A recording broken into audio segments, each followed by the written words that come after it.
The terminal was quiet in that strange, in-between way airports often are, caught between anticipation and exhaustion. Gate 27 buzzed with the soft shuffle of boarding passes, overhead announcements, and the occasional cry of a child too tired to care about time zones.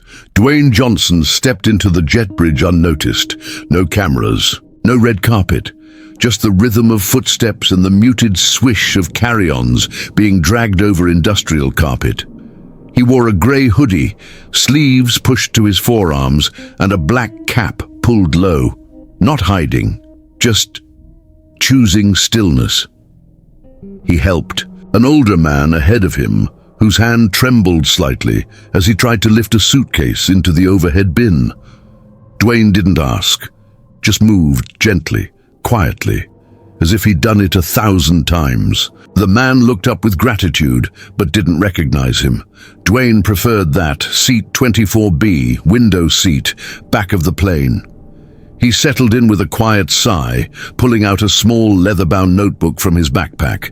It was old, its edges worn and curved. He flipped it open, thumb brushing across a folded paper tucked between the pages. Across the aisle, a young flight attendant named Stacy clocked him. She was sharp, efficient, and knew enough to still judge books by covers.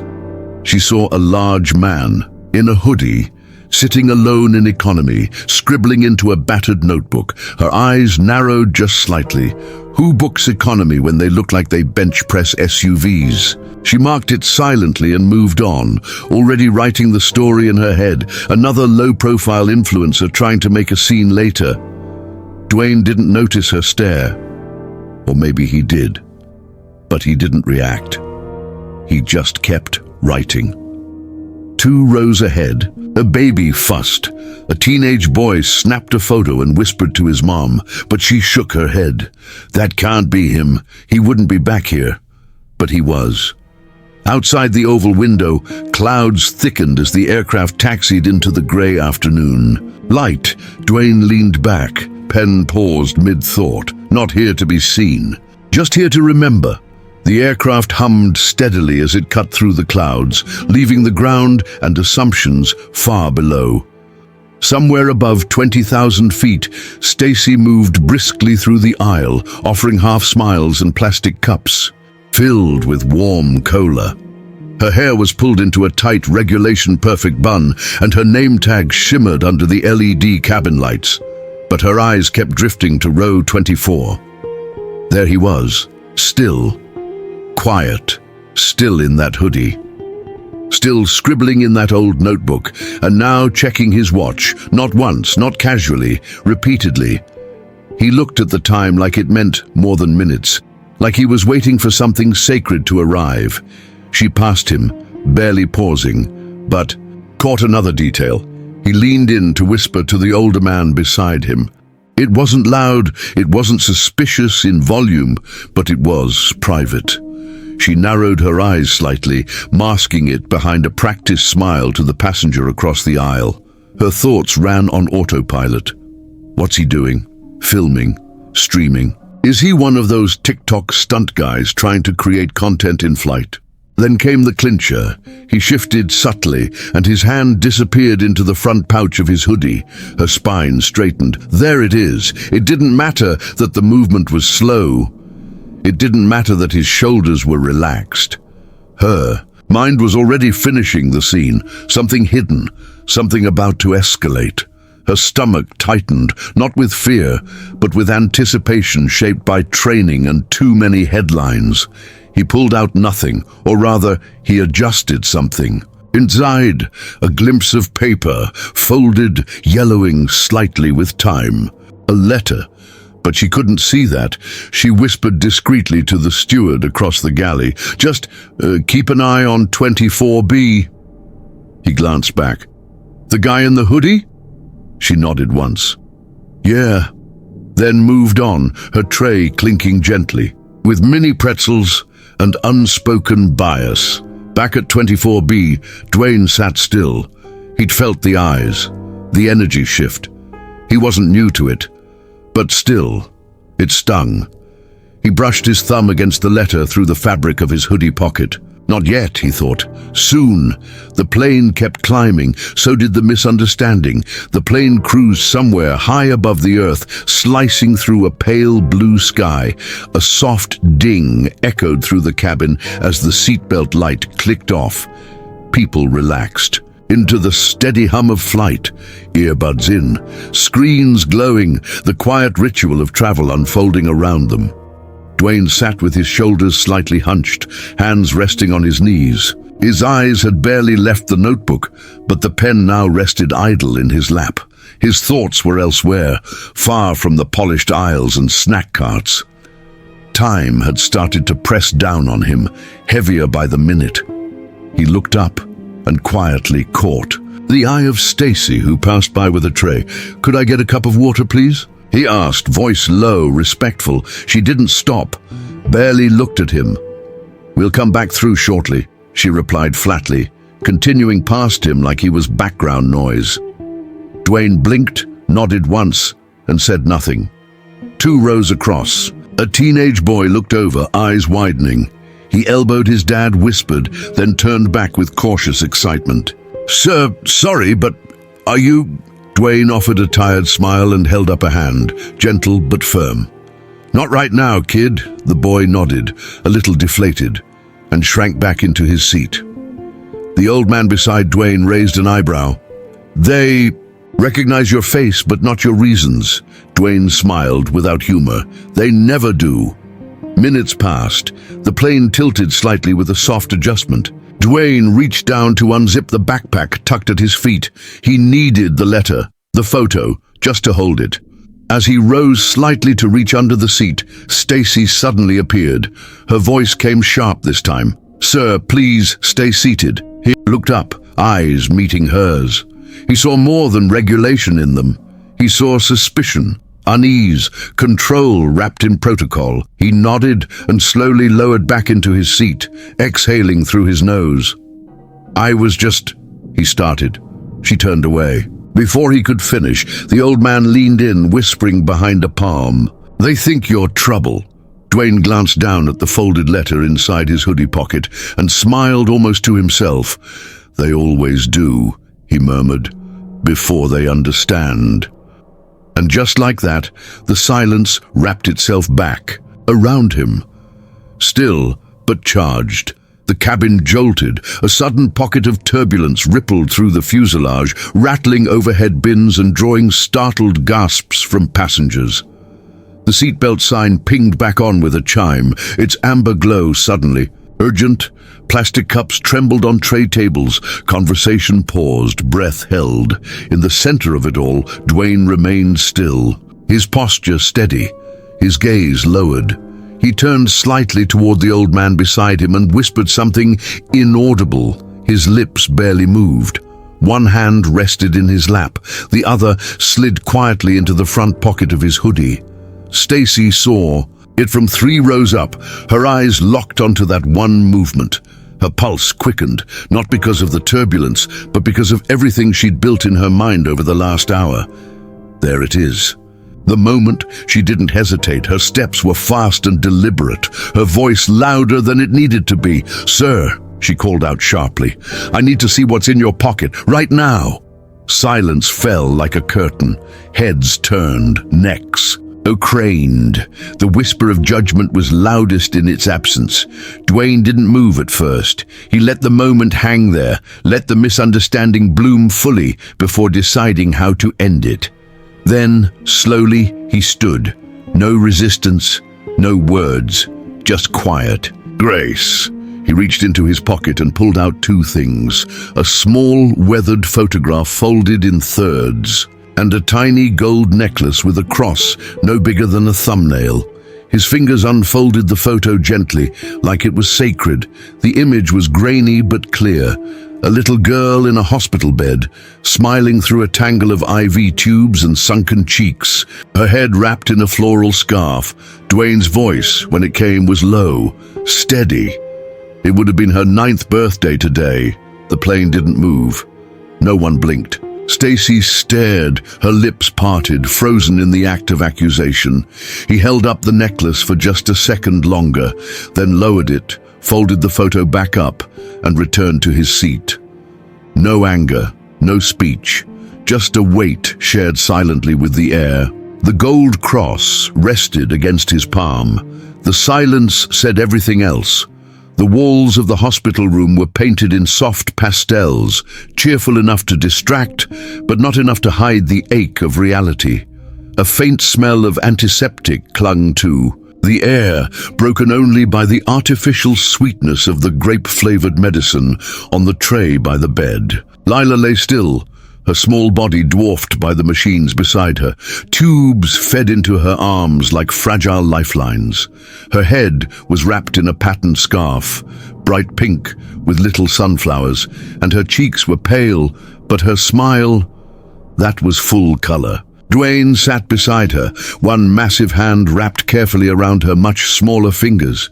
His frame filled the hospital chair uncomfortably, but he didn't move, didn't shift. Not even when his leg cramped or when a nurse peeked in. She had asked for him specifically when the charity reached out. "I liked you in Moana," she had whispered shyly when he first walked in, "but you were even better when you sang." He laughed at that. "Don't tell my publicist." They had spent that hour talking about nothing. Ice cream, cartoons, her love of sparkly shoelaces. Not once did she bring up her diagnosis. Not once did she ask for anything, until the very end. Her voice was quieter now. "Will you remember me?"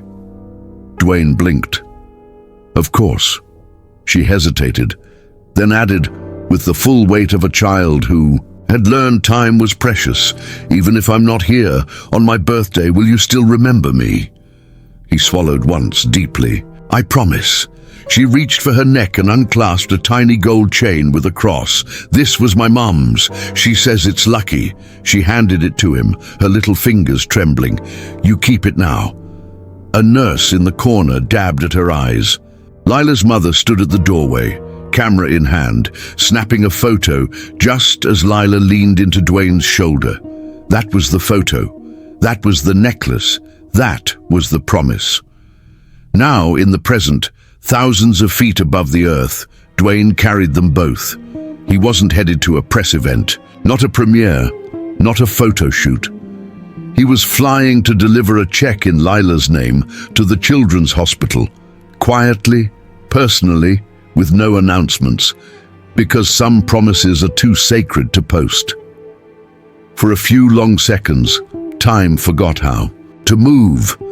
Stacy stood frozen in the aisle, the cabin light painting her face in gold and gilt. Her mouth hung open halfway to another command she no longer had the courage to give. The buzz of the plane, once ambient, now throbbed in the silence, like a heartbeat trying to make sense of what it just witnessed. The gold cross in Dwayne's hand shimmered softly under the light. The photo, now resting on his palm, spoke louder than any defense could. A little girl's smile, fragile, pure, eternal. Stacy swallowed. Her lips parted again, but the words didn't come out clean. I didn't know, she whispered. The sentence breaking in the middle. A woman 3 rows up reached for a tissue. Her own child sat quietly beside her, clutching a stuffed rabbit against his chest. A teenage boy lowered his phone screen, ashamed. Across the cabin, judgment melted, like fog in morning light. Passengers who had once stared at Dwayne like he didn't belong now, stared at the floor, or their hands, or the reflection in the tiny tray tables in front of them. The air was no longer tense, it was reverent. Dwayne didn't stand tall, didn't make a statement. He simply looked at Stacy, his gaze not sharp but heavy with understanding, and gave a small, almost imperceptible nod. Then he gently refolded the photo, carefully, as if touching a memory that could crumble with one wrong crease. He returned it to the inside pocket of his hoodie, then cradled the necklace for a moment before letting it rest back against his chest. And he sat down, just like that. No anger, no applause, just a man returning to quiet. The old man beside him said nothing, but his eyes brimmed. He placed a weathered hand on Dwayne's shoulder, squeezed it once, and let it go. Stacy turned slowly, retreating down the aisle like someone who had just stepped into church for the first time and realized her shoes were too loud. She didn't look back. She didn't need to. The lesson had already landed. The hum of the engines returned, steady and soft, like the sky itself exhaled with them. The air had changed, not in pressure but in weight. Where once eyes had followed Dwayne with suspicion, now they dropped in silence, heavy with the gravity of realization. People shifted in their seats, not to avoid him, but to face themselves. Shame doesn't shout. It sits. It stiffens your spine and locks your throat when apology would come too late. A teenage girl near the front whispered something to her mother. The mother nodded solemnly. A businessman who had earlier stared with narrowed eyes now clutched the edge of his seat with both hands, not out of turbulence, but reverence. Someone said his name under their breath, not loudly, not for attention, just softly, like a prayer. Dwayne remained still, his hands folded over the pocket that held Lila's photo. He looked out the window again, clouds rolling like waves below, his reflection faint in the glass. The old man beside him reached out with a hand that had seen too many decades and tapped Dwayne's shoulder just once. "She'd be proud," he said, voice low, voice certain. Dwayne didn't turn fully, just enough for their eyes to meet.